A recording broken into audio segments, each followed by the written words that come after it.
वर्षों के संघर्ष, अनगिनत बलिदानों और अटूट आस्था का परिणाम आज पूरे देश के सामने है। जब अयोध्या में भगवान श्री राम के भव्य मंदिर का निर्माण हुआ और 22 जनवरी 2024 को रामलला की प्राण प्रतिष्ठा हुई, तब यह सिर्फ एक धार्मिक आयोजन नहीं बल्कि पूरे भारत की आत्मा का उत्सव बन गया। श्री सबके राम लोक कल्याण समिति द्वारा श्री राम जन्मोत्सव 2026 इस बार पहले से ही अधिक भव्य और दिव्य हो रहा है। यह 9 दिवसीय महोत्सव 19 मार्च तक चलेगा। महोत्सव के दौरान कई आकर्षक और भव्य कार्यक्रम आयोजित किए जा रहे हैं। इस दौरान लोक नृत्य, भजन संध्या और संगीत के माध्यम से राम कथा के प्रसंगों को जीवित किया जा रहा है। रामायण पर आधारित कवि सम्मेलन, नाट्य मंचन और विचार गोष्ठियां लोगों को राम के आदर्शों से जोड़ रही है। चित्रकला, निबंध लेखन, समूह गायन, रामायण क्विज के जरिए नई पीढ़ी को संस्कृति से जोड़ा जा रहा है। भगवान श्री राम के जीवन के विभिन्न प्रसंगों की झांकियां और प्रदर्शन के माध्यम से प्रस्तुत किया जा रहा है। हर दिन सामूहिक आरती के माध्यम से हजारों श्रद्धालु एक साथ प्रभु श्री राम की आराधना कर रहे हैं।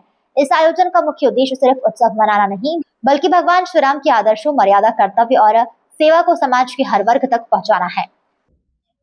राम जन्मोत्सव का अपना जो उत्सव मेला है वो उसका आधार रहेगा राम, क्योंकि जब राम जी का जन्म हुआ होगा तो किस तरह अयोध्या में चारों तरफ उजाले हुए होंगे, किस तरह से सबने लोक नृत्य करके और कुछ अपने अपने तरीके से राम जी के आगमन की तैयारी करी होगी। वैसे ही हमने इसका जो जगह है दशहरा मैदान, इसको अवध लोक का नाम दिया है और यहाँ पे पूरी अयोध्या बनाने का प्रयास कराएगा।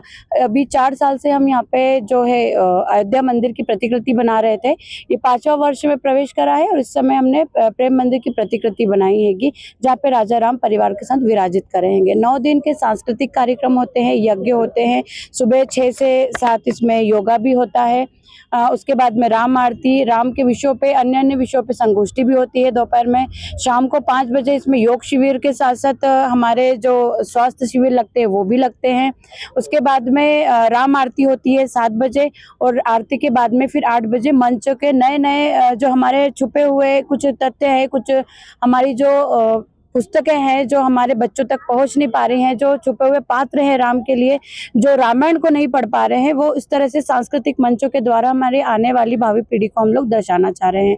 उत्सव मेले में इस बार जैसे स्वदेशी, क्योंकि हमारा चीज है कि हम अगर समर्थ भारत करेंगे और समृद्ध भारत करेंगे तो अपने आप में जो हमारा भारत है वो समर्थता की ओर बढ़ेगा।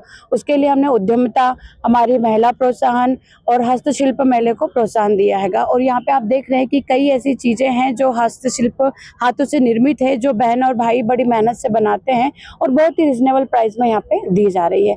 कहाँ से दुकानें आई हैं आपको भैया भी बहुत अच्छे से बताएंगे। सर, ये राम जन्मोत्सव के ऊपर उत्सव मेला लगाया गया है, जिसमें हमारे जो आर्टिजन है ऑल ओवर इंडिया से तकरीबन 100-125 आर्टिजन आए हैं, जो अपने अलग अलग हाथों से निर्मित वस्तुएं, क्राफ्ट और अपनी स्टेट का सामान लेके आए हैं।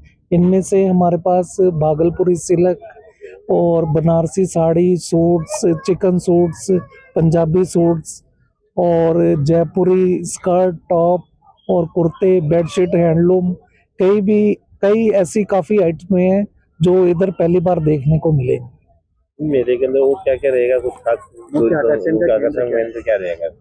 आकर्षण का केंद्र ये है कि ये खुद आर्टिजन है, अपना बनाया हुआ माल ये खुद सेल कर रहे हैं, तो ये काफी डिस्काउंट रेट पे देते हैं।